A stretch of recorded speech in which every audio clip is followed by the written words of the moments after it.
Muchas gracias por acompañarme una vez más a grabar el podcast de esta semana. Y fíjense que es uno que se me hizo muy interesante, es uno que está publicado en una revista europea, Insights into Imaging. De hecho, esta es la revista que es el órgano oficial de la Sociedad Europea de Radiología. Y tiene que ver con las anomalías pulmonares intersticiales. De hecho, es un nuevo término del que vamos a tratar, que se definió y que es algo que la gran mayoría de las veces encontramos en una forma incidental los radiólogos cuando reportamos estudios de tomografía. A veces ni siquiera le damos importancia, pero resulta ser que sí son muy importantes y vamos a discutir un artículo, a revisar un artículo, que es un artículo de posicionamiento de la Sociedad Fleischner sobre estas anomalías pulmonares intersticiales. Gracias entonces por acompañarme y vamos a empezar a grabar el podcast.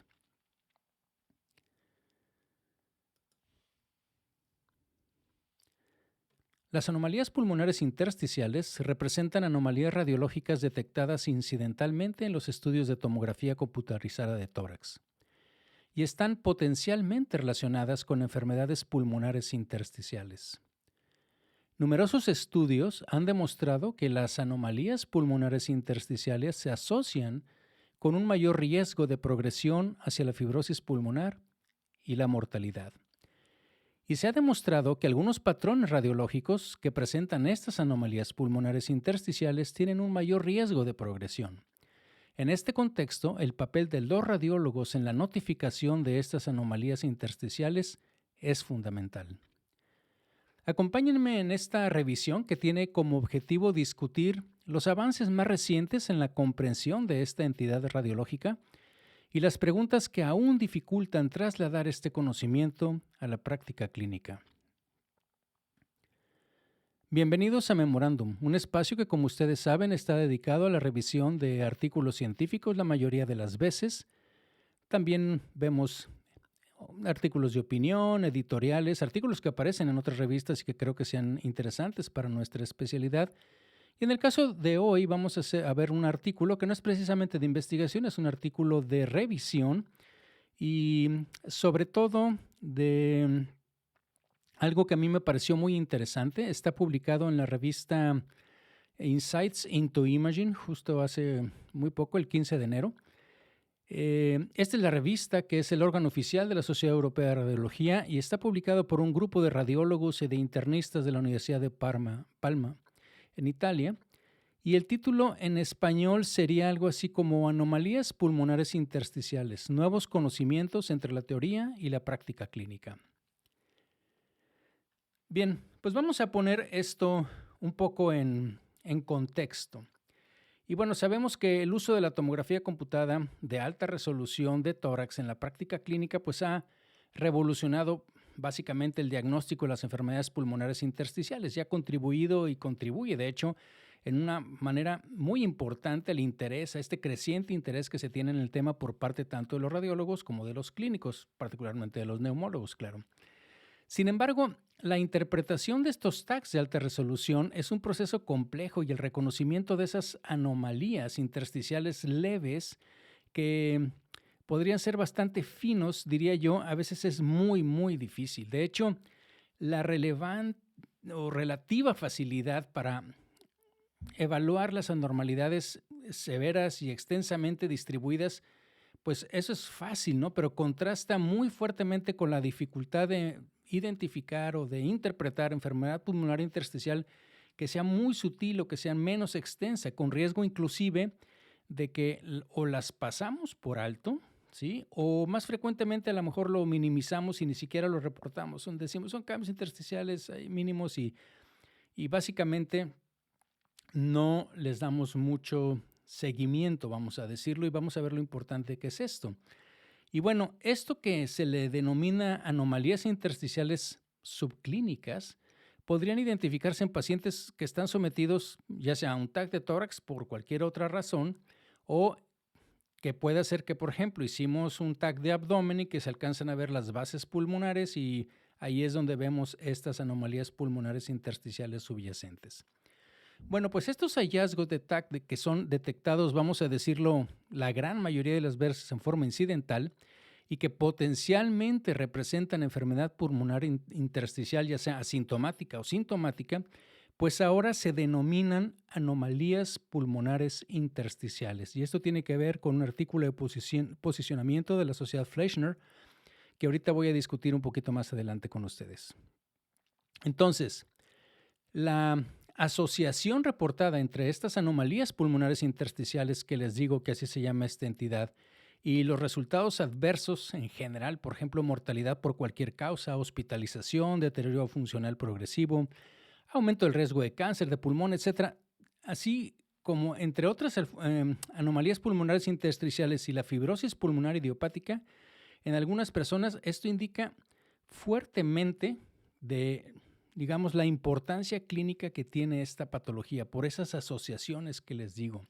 Y aunque la progresión de las anomalías pulmonares intersticiales hacia la fibrosis pulmonar se ha demostrado en algunas cohortes de pacientes, no todos los casos de anomalías pulmonares intersticiales evolucionan hacia una enfermedad intersticial manifiesta.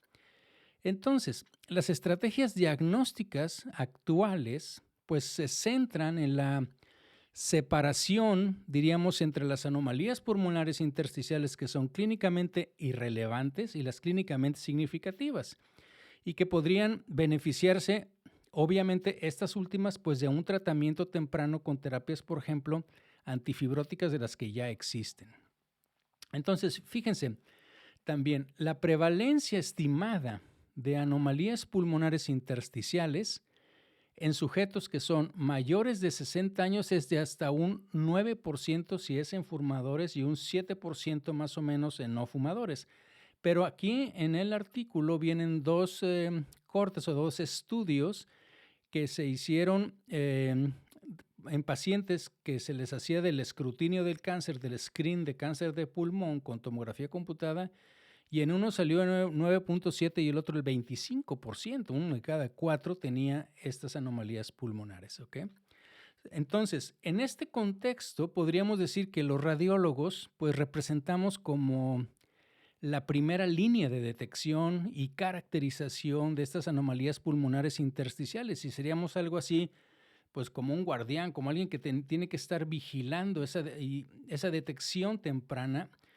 Y claro, podríamos hacer un sobrediagnóstico, si a todo le damos importancia, o a lo mejor podríamos nulificar este hallazgo y que, ya sea que debido a que estas anomalías, como les digo, intersticiales suelen ser incidentales, este asunto clínico, bueno, o preclínico, porque ni siquiera existía, nosotros lo estamos detectando, pues evidentemente esta situación se extiende más allá de simplemente los radiólogos de tórax, es decir, nos atañe a todos los radiólogos porque finalmente todos vamos a encontrarnos en un momento determinado, tal vez no todos, pero los que trabajan con tórax, los que trabajan con abdomen y en radiografías de tórax y demás, seguramente vamos a encontrar muchas de estas posibles alteraciones que tendríamos que evaluar. Entonces, como les digo, estas anomalías parecen estar subestimadas por nosotros a pesar del número creciente de estudios de TAC, incluyendo los de implementación de programas de detección de cáncer de pulmón que las están detectando. Y desde que estas anomalías intersticiales se describieron por primera vez en fumadores de tabaco, pues hay muchos estudios que han intentado caracterizar estas anomalías, pero dejan muchas preguntas sin respuestas. Y entonces, con el objetivo de abordar algunas de estas preguntas, la Sociedad Fleischner, que ustedes saben es una sociedad de tórax muy famosa, con gente muy importante dedicada solo al tórax a nivel mundial, pues ha publicado recientemente un documento que se llama de posicionamiento, de statement, ¿ok? Y que brinda, digamos, claridad primero a la definición, a la terminología, a los factores de riesgo, pues al manejo de estas anomalías pulmonares intersticiales. ¿Qué tendríamos que hacer con ellas? Este es un artículo que se llama Interstitial Lung Abnormalities Detected Incidentally on CT. O sea, anormalidades pulmonares intersticiales detectadas incidentalmente en TAC. Un paper de posicionamiento de la Fleischner Society está publicado en Lancet Respiratory Medicine en el 2020. Y bueno, fíjense que este artículo que vamos a revisar hoy pues analiza digamos, nueva visión de esta entidad subclínica, porque les digo, la gran mayoría son incidentales, y los problemas que aún impiden que las anomalías pulmonares intersticiales se gestionen o se manejen, vamos a decirlo así, adecuadamente. Y también se discuten, pues, las perspectivas futuras sobre un enfoque multidisciplinario en el abordaje de estas anomalías intersticiales y el papel potencial que tienen las imágenes cuantitativas en este entorno, o sea, la radiómica.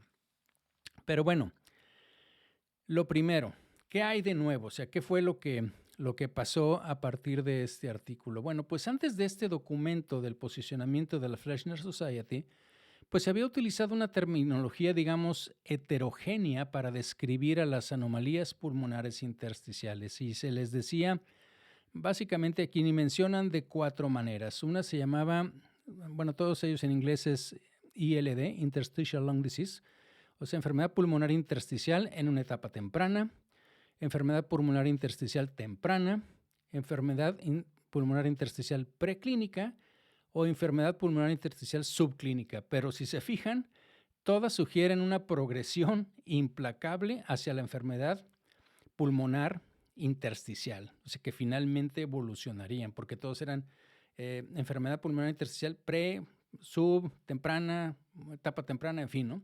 Entonces, tal heterogeneidad, junto con la falta de una terminología estandarizada, probablemente ha contribuido pues, a que estas anomalías pulmonares intersticiales se perciban erróneamente como un tema, digamos, de especialistas, es decir, entre los neumólogos o los meros radiólogos de tórax. Pero este documento de la Fleishner Society intenta llenar este vacío, vamos a decirlo así, enfatizando la importancia de que los radiólogos reconozcamos e informemos adecuadamente sobre las anomalías pulmonares intersticiales en nuestra práctica habitual. Y según la Sociedad Fleishner, estas anomalías pulmonares se definen, primero, como anomalías pulmonares de distribución difusa, es decir, no son focales, con al menos un 5% de extensión de una zona pulmonar.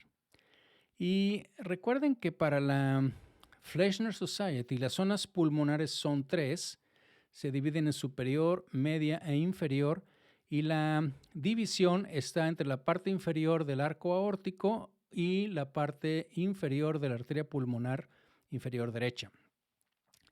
Y entonces, esto es, les decía, estas anomalías, estas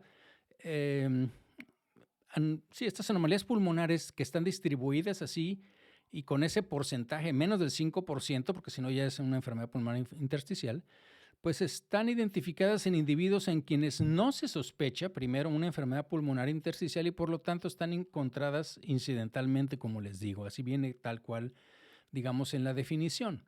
Ahora, los hallazgos de la tomografía que representan anomalías pulmonares intersticiales, pues incluyen opacidades reticulares o en vidrio despulido, esmerilado, un patrón en panal de abeja y quistes que no sean enfisematosos. Básicamente esas 3 circunstancias. Y una vez que se han reconocido tales anormalidades, pues los radiólogos debemos de informar qué regiones pulmonares están involucradas, ya que los diferentes patrones de distribución pueden tener diferentes implicaciones pronósticas según se ha estudiado. Y les comento que se han propuesto ahorita, bueno, sí, en este artículo, pues 3 categorías por TAC de las anomalías pulmonares intersticiales, ¿ok? Que van a tener que ver con el pronóstico y con la posibilidad de progresión, ¿ok? La primera son las ILAs, o sea, la anormalidad intersticial pulmonar,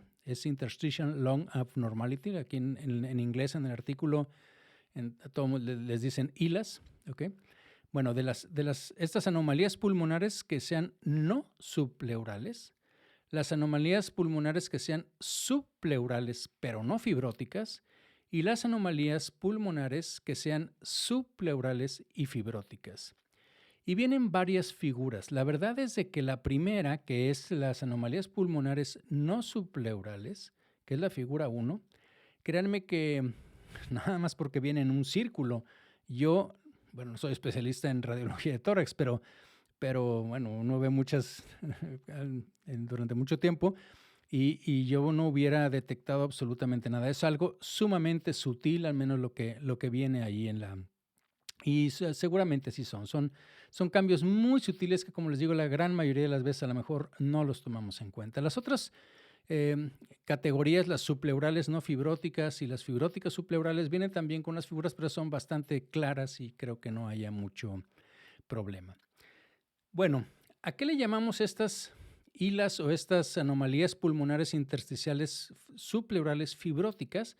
Bueno, es donde las características de TAC de la fibrosis pulmonar incluyen distorsión de la arquitectura, es decir, desplazamiento de cisuras, distorsión de estructuras broncovasculares, que también hay bronquiectasias por tracción o también hay panal de abeja, o ambos, ¿no? O sea, que puede haber bronquiectasias y panal de abeja juntos.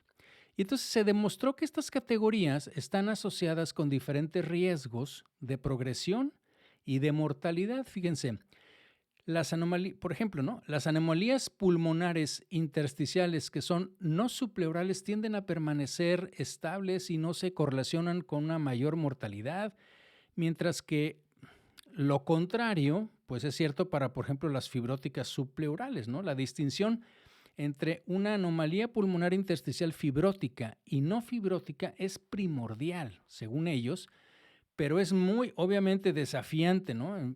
Sobre todo en los casos tempranos o que estén muy limitados. Por ejemplo, cuando tenemos unas opacidades reticulares subpleurales muy leves, como les digo, porque además en estos casos la correlación histológica del ataque con patología, pues es muy, digamos, escasa por un lado y contradictoria por otro, ¿no? Porque, por ejemplo, en un paciente la reticulación subpleural que está limitada puede ser la única manifestación por TAC de una fibrosis que fuera histológicamente avanzada, pero en otro paciente puede no representar fibrosis en lo absoluto, simplemente fueron pequeñas líneas ahí. Entonces, vaya, que no esté progresando, ¿no? Una cosa interesante que ellos mencionaron o que viene ahí en el artículo es la exclusión de los nódulos centrolobulillares de la lista de características de las anomalías pulmonares intersticiales. Y eso representa un cambio significativo con respecto a las definiciones anteriores y además destaca la importancia de centrarse en aquellas anomalías por TAC que tienen más riesgo de progresión. Entonces, estos nódulos centrilobulillares no forman parte de las anomalías pulmonares intersticiales. Bien, otros hallazgos que también se han eliminado de la lista de esto, como les digo, de lo que no son, que eran potencialmente consideradas como anomalías pulmonares intersticiales, incluyen, fíjense, todo lo que es vidrio despulido, ¿okay? Ya sea focales, irregulares y unilaterales, ya que es muy poco probable que representen enfermedad pulmonar intersticial, porque esta pues obviamente típicamente es bilateral. Y la otra, la nodularidad en árbol en gemación, también ya se excluyó de esta categoría. No digo que no sea un problema intersticial, sino de lo que es anomalía pulmonar intersticial, especialmente si involucra los lóbulos inferiores, porque la gran mayoría de las veces, según ellos, obviamente sin tener tuberculosis ni nada más, probablemente esté relacionado con aspiración. Y bueno, aunque el manejo de los pacientes con estas anomalías pulmonares intersticiales debe basarse tanto en TAC como en las características clínicas, obvio, incluso los individuos que estén completamente asintomáticos con anomalías pulmonares intersticiales, pues podrían subcategorizarse en riesgo de progresión o sin riesgo de progresión, simplemente de acuerdo con el patrón que tienen en el TAC. Y es aquí el papel fundamental del radiólogo en la participación activa del cuidado del paciente. Porque en particular, por ejemplo, se considera que las anomalías pulmonares intersticiales que son fibróticas subpleurales tienen más riesgo de progresión hacia una fibrosis pulmonar franca.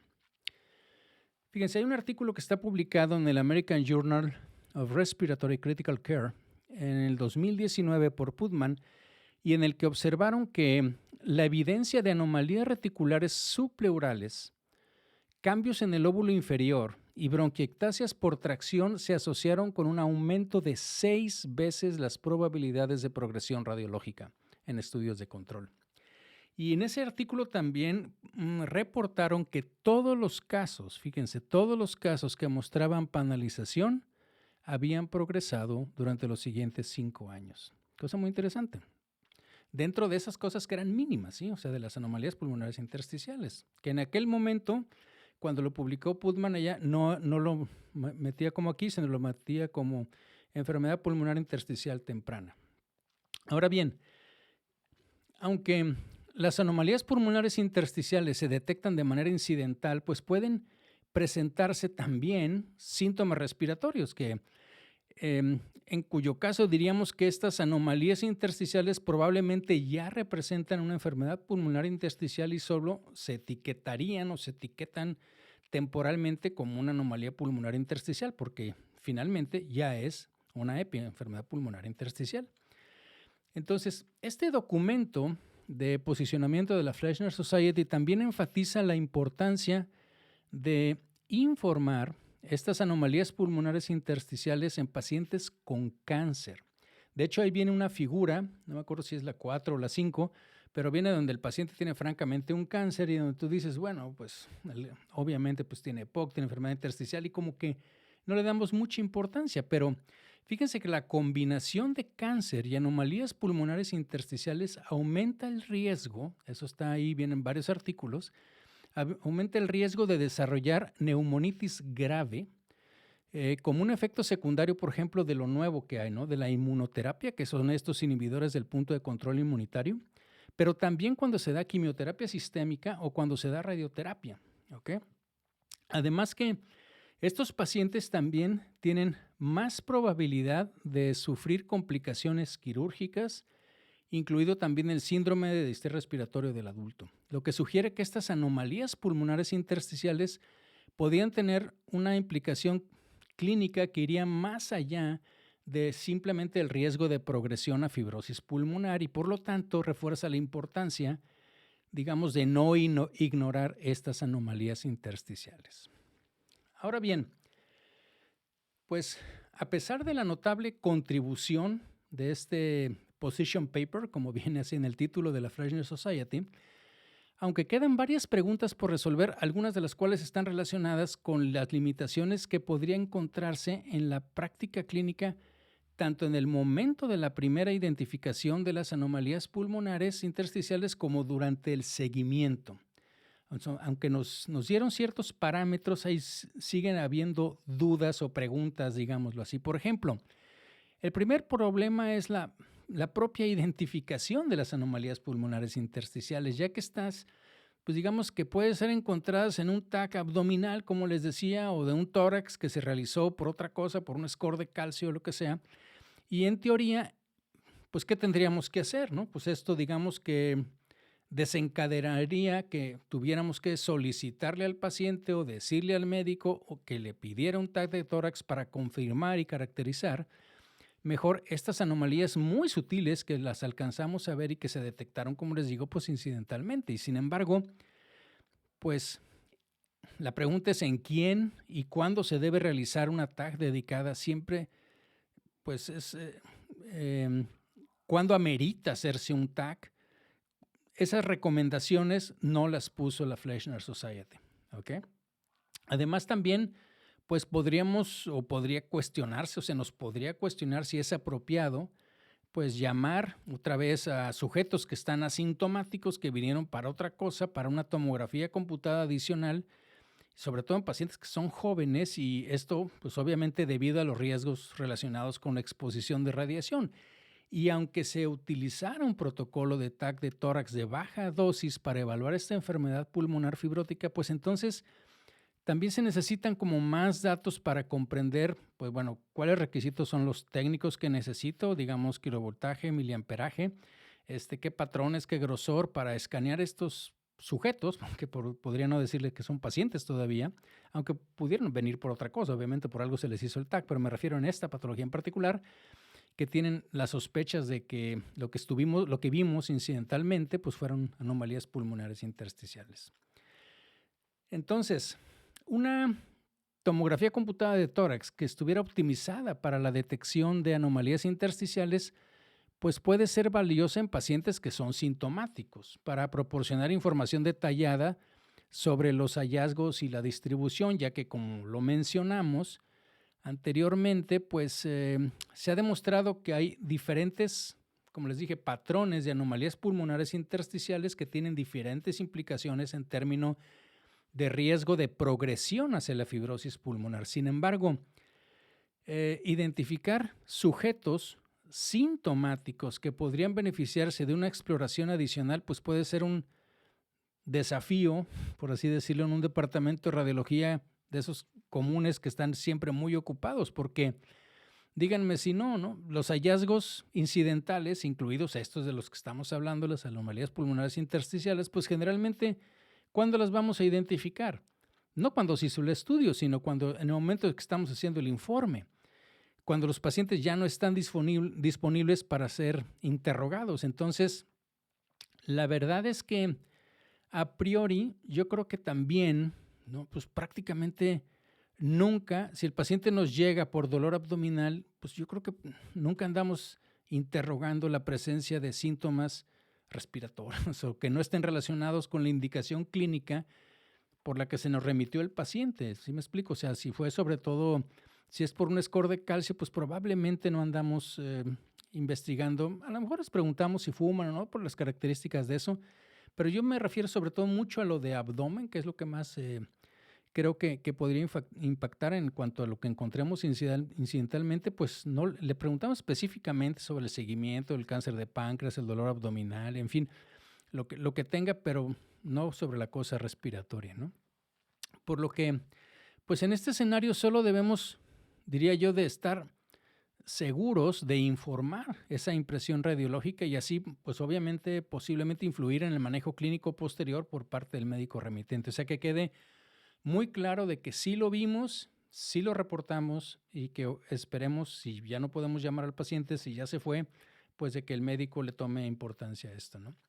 Ahora, pues un aspecto interesante que debemos tomar en cuenta es que la mayoría de los datos sobre estas anomalías pulmonares intersticiales, pues fíjense que se observaron en estudios que involucraron pues participantes de investigaciones o de cortes, pues de población, bueno, población general, que eran los controles, pero también poblaciones fumadores, con presencia, por ejemplo, de enfermedad pulmonar obstructiva crónica o cortes para la detección de cáncer de pulmón o cortes para hacer lo de el score de calcio o problemas cardiovasculares, ¿no? Aneurismas de aorta, lo que fuera. Entonces, de hecho, estas cortes incluían en su mayoría, si lo vemos, y como les digo, es un artículo de revisión, no es estrictamente un metaanálisis, pero revisan muchos artículos, pues la mayoría eran ancianos o fumadores y por lo tanto sujetos que tenían mayor riesgo de anomalías pulmonares intersticiales. O sea que aunque los hallazgos incidentales también se reconocen cada vez más en los estudios de tomografía computada, pues se necesitan más datos para determinar la prevalencia de las anomalías pulmonares intersticiales en la práctica diaria que tenemos, ¿no? Ahora, como les decía, eso fue como una pregunta primero, ¿no? Ahora, como dijimos, la progresión, bueno, porque en la otra pregunta sería otro gran problema, pues tiene que ver con la progresión, ¿sí? De estas anomalías pulmonares intersticiales. Entonces, como les digo, como dijimos, pues esta progresión de la enfermedad de TAC tiene un valor diagnóstico obvio y pronóstico. Sin embargo, la definición de esta progresión de la enfermedad pues no está muy clara tampoco en el artículo de posicionamiento. ¿Qué es lo que les digo? Sí dieron definición, sí dieron caracterización, sí dieron los patrones, pero en este punto, sí que tiene que ver con la progresión, pues dicen poco, ¿sí? De hecho, las anomalías pulmonares, así como cualquier enfermedad pulmonar intersticial, pues puede cambiar tanto en extensión como en morfología en el tiempo y sin embargo, pues no está claro cómo debemos evaluar esta progresión de esta enfermedad o de estas anomalías, porque estas suelen tener una extensión leve, dijimos, menos del 5%, y un aumento longitudinal, o sea, porque ellos le dan mucha importancia, ¿no? La parte craniocaudal, o sea, de las zonas de arriba medio y baja, pues es o podría ser muy difícil de apreciar, ¿no? Y por lo tanto se requiere que al menos haya una coincidencia anatómica lo más precisa posible en las imágenes de TAC que están obtenidas en diferentes momentos, pues para evaluar si hay un comportamiento longitudinal diferente de las anomalías pulmonares intersticiales, es decir, para ver si hubo progresión.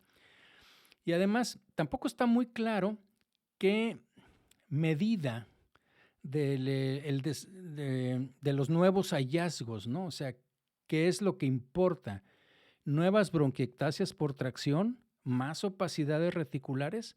O sea, estos son signos de progresión de enfermedad. Eso no está definido, no quedó claro, no lo menciona en el artículo. Entonces, queda por definir si una mera progresión radiológica debe de ser manejada como una anomalía pulmonar intersticial que progresa independientemente de la presencia de síntomas respiratorios, o sea, estamos viendo la pura progresión por imagen.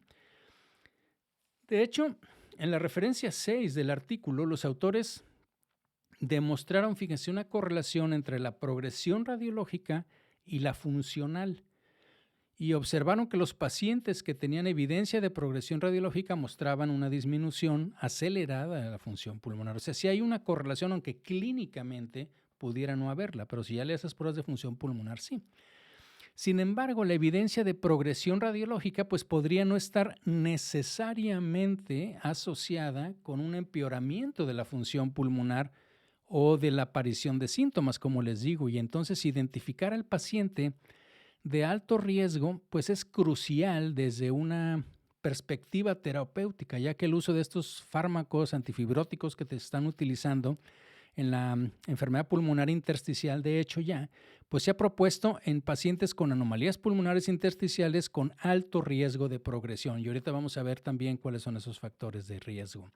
Porque la definición de factores de riesgo específicos para la progresión, pues también permitiría realizar un seguimiento adecuado de estos sujetos. Pero otra cosa es que hasta ahora, pues se desconoce el momento adecuado del seguimiento clínico y radiológico, que ese es otro problema que va incluido dentro de la progresión, ¿no? Porque eso se considera, por ejemplo, ahí viene en el artículo aceptable un seguimiento clínico de 3 a 12 meses junto con una tomografía repetida como a los 12 o 24 meses para pacientes que tengan anomalías pulmonares intersticiales con alto riesgo de progresión, en quienes se podría considerar un seguimiento posteriormente en una forma anual, aunque no se ha definido la frecuencia y la duración del seguimiento después del primer año. Y aún debe analizarse, pues, el método óptimo para evaluar la progresión de estos hallazgos, como anteriormente ya se hizo y se definió con la EPI, con la enfermedad pulmonar intersticial clínicamente aparente. Viene en el artículo, la figura 7 es como un algoritmo. Voy a tratar de describirlo. Se me hizo interesante. Viene con cuadritos a color muy bonito. Y en donde dice, bueno, lo primero de izquierda a derecha viene, si detectamos una ILA, o sea, una anomalía pulmonar intersticial, pues lo que tenemos que hacer es un TAC de alta resolución para determinar si realmente la tiene. Y bueno, si tenemos la presencia de síntomas o signos sugestivos de enfermedad pulmonar intersticial, una enfermedad extensa o una disminución de la función pulmonar, entonces si decimos que sí, pues lo más probable es que el paciente tenga una enfermedad pulmonar intersticial. Si decimos que no a esto, o sea que no tiene síntomas, no es extensa y no hay alteraciones en la función pulmonar, entonces esto se considera una ILA, o sea, una anomalía pulmonar intersticial, y dependiendo de esto, ¿sí?, de la presencia de cambios fibróticos y hallazgos clínicos y riesgos de progresión, ahí puede hacerse, si no los tenemos, entonces simplemente se considera que los factores de riesgo son bajos y ahí terminó. Y si sí tenemos que hacerles un seguimiento clínico y de imagen. Perdón. Este es el diagrama de flujo que resume la gestión que sugieren ellos de las anomalías pulmonares intersticiales. Ahora bien, por otro lado hay otro estudio que es de Copley y colaboradores, que ahí viene también, que observaron anomalías pulmonares, fíjese, intersticiales en sujetos normales mayores de 75 años y ninguno en pacientes menores de 55 años. Y encontraron que la mayoría de estas anomalías no estaban asociadas con síntomas respiratorios ni con una función pulmonar disminuida, y por lo tanto no necesitaban ni seguimiento ni tratamiento. Pero los límites de lo normal, pues como les digo, aún no están establecidos. Y bueno, por último, ¿cuáles serían las perspectivas futuras? Bueno, pues como lo platicamos anteriormente, pues es posible que las anomalías intersticiales leves pues ya hayan estado causando síntomas y algunas tienen un alto riesgo de progresión. Eso ya lo dijimos. Un manejo correcto pues supondría una evaluación minuciosa del paciente que debe partir de una, digamos, caracterización radiológica especializada. Sin embargo, pues yo creo que cualquier radiólogo general o de subespecialidad, pues podemos encontrarnos con estos hallazgos y se espera que desempeñemos, perdón, un papel pues importante en el manejo de estos pacientes debido al riesgo de progresión y por lo tanto por el patrón de TAC, ya sea fibrótico o no fibrótico, y cuya definición de esto pues depende totalmente del radiólogo. No obstante, pues además de la caracterización del patrón de TAC, los radiólogos pues podemos brindar recomendaciones prácticas. Podemos sugerir un seguimiento radiológico para estas anormalidades fibróticas, cuando son fibróticas, o una evaluación pulmonar para pacientes que ya están sintomáticos. Y en este contexto, pues lo que ellos mencionan, que les platicaba al principio, pues es que el abordaje multidisciplinario de esta entidad radiológica parece ser el manejo óptimo y por lo tanto, pues creo que es el que debe de fomentarse. Ahora, la estratificación del riesgo mediante una evaluación integral de los factores predisponentes, pues también podría ser de gran valor para centrarse en la evaluación adecuada de las anomalías pulmonares intersticiales en el contexto clínico, pues obviamente de cada paciente. Por ejemplo, en paciente con otras comorbilidades como por ejemplo el EPOC, ¿no? Cabe destacar que en los pacientes con antecedentes de anomalías pulmonares intersticiales y EPOC tienen un mayor riesgo de fibrosis pulmonar, o sea, de que progresen y además de que se exacerbe su EPOC. Ahora bien, pues establecer la extensión de las anomalías pulmonares intersticiales solo mediante la evaluación puramente visual, pues no parecería una tarea fácil, ¿no? Para los radiólogos, incluso para los radiólogos de tórax, entre los que ya se ha demostrado, hay muchos artículos, que existe una gran variabilidad entre observadores. La identificación de estas anomalías pulmonares intersticiales y su reconocimiento de patrones, pues es de hecho muy subjetiva, ¿no? a la experiencia de cada uno de los que estamos interpretando y por lo tanto pues se va a ver afectada sustancialmente por esa variabilidad entre observadores, como les digo, incluso entre los expertos. Hay un artículo que se publicó en el 2016 por Walsh, donde demostraron que incluso en el caso de fibrosis pulmonar manifiesta, el acuerdo entre observadores, entre radiólogos torácicos, que tenían diferentes niveles de experiencia, pero todos radiólogos torácicos, en el mejor de los casos, era solo moderado, ¿sí? O sea, muy abajo del 50%. Y si se fijan, pues ese umbral que determinó la Fleischner Society del 5% para definir la presencia de anomalías pulmonares intersticiales, pues nomás de entrada, pues parece bastante, digamos, proclive a una interpretación subjetiva, ¿no? Pero la cuantificación precisa del parénquima pulmonar pues sería de suma importancia tanto en el momento del diagnóstico como para el seguimiento. Otra cosa, los signos de progresión franca pues se pueden detectar pues fácilmente en comparación con los cambios que sean muy sutiles, que es más probable que se pasen por alto. Sin embargo, la progresión sutil de hallazgos menores pues aún podría representar un aumento relativo sustancial en la extensión. Imaginen una progresión que, digamos, subjetivamente progresó del 6 al 8% de la extensión, pues es un aumento del 30%, ¿sí?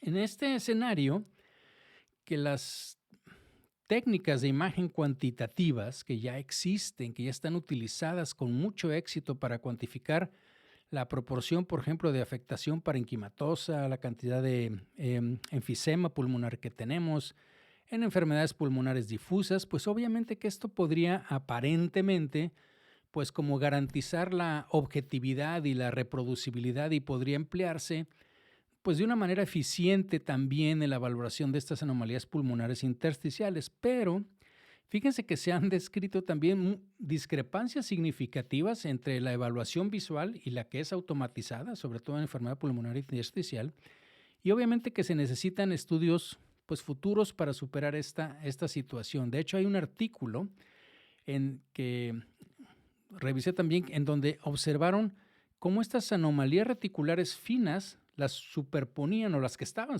no las superponían, las que estaban superpuestas a un patrón de vidrio despulido, pues se calificaron por parte del software como simplemente vidrio despulido. Entonces no tomó en cuenta la parte fibrótica. Y otra cosa, por ejemplo, también que viene en ese artículo es que cuando los cambios fibróticos, que más a menudo están en los lóbulos inferiores, progresan, pues las regiones superiores del pulmón, que digamos son más sanas, la mayoría de las veces en los lóbulos superiores, pues estos pueden como hiperexpandirse, hiperinflarse, pues como un resultado de una respuesta compensatoria, y estos cambios pueden malinterpretarse por el software cuantitativo, para el cual una mayor extensión de la fibrosis en términos absolutos puede, digamos, calificarse como un volumen relativamente menor nada más en la parte inferior, ¿sí? Y no como fibrosis y por lo tanto subestimar la parte de fibrosis, ¿no? Pero los avances recientes que se están teniendo, hay por ahí un par de artículos muy interesantes en la revista del Radiology de inteligencia artificial y de aprendizaje automático, pues seguramente van a tener mucho futuro y aplicaciones prácticas en esto, ¿no? Porque estas aplicaciones que les digo incluyen incluso la posibilidad de integrar datos radiológicos y clínicos, de lo que ya hemos platicado en otros podcasts de esta radiómica, y esto ayudará o ayudaría pues a redefinir el riesgo real de progresión en un momento en que hacemos el diagnóstico y a lo mejor establecer también la gravedad posible de la progresión de esta enfermedad. Bien, pues ya para terminar, ¿qué podemos concluir? Bueno, pues que a pesar de los notables avances en el conocimiento de esta entidad radiológica, porque finalmente así es, las anomalías pulmonares intersticiales, pues aún existen varias cuestiones por resolver. Sin duda, este documento de posicionamiento publicado recientemente, como les digo, por la Sociedad Fleischner, pues ha abordado algunas de las situaciones clínicas importantes, brindando una contribución manifiesta, pues, en cuanto a la definición, la terminología, facilitando la importante tarea de informar estas anomalías intersticiales que a menudo, como les digo, pues son muy sutiles. Y aunque seguramente y obviamente se necesitan estudios futuros en la población general para investigar los factores de riesgo de las anomalías pulmonares intersticiales, pues obviamente un enfoque multidisciplinario parece ser la respuesta correcta para el manejo óptimo de estos pacientes. Bien, pues espero que haya sido de su interés. A mí me pareció sumamente interesante porque es algo que vemos día a día y que de alguna manera, como les dije al principio, o no le damos mucha importancia o simplemente lo describimos e incluso el médico referente tampoco puede darle un seguimiento o importancia cuando aparentemente, dependiendo la cantidad, o sea, la extensión, la distribución y el patrón que tienen, estas anomalías pulmonares intersticiales puede ser muy importante en el pronóstico del paciente. Muchas gracias por su atención, espero sus sugerencias y comentarios a través de las diferentes plataformas de Memorándum y nos escuchamos en la próxima. Bueno, para ustedes que se quedaron conmigo aquí en el canal de YouTube, muchas gracias por su atención. Espero que haya sido de su interés también este artículo y aquí nos vemos en la próxima. Muchas gracias.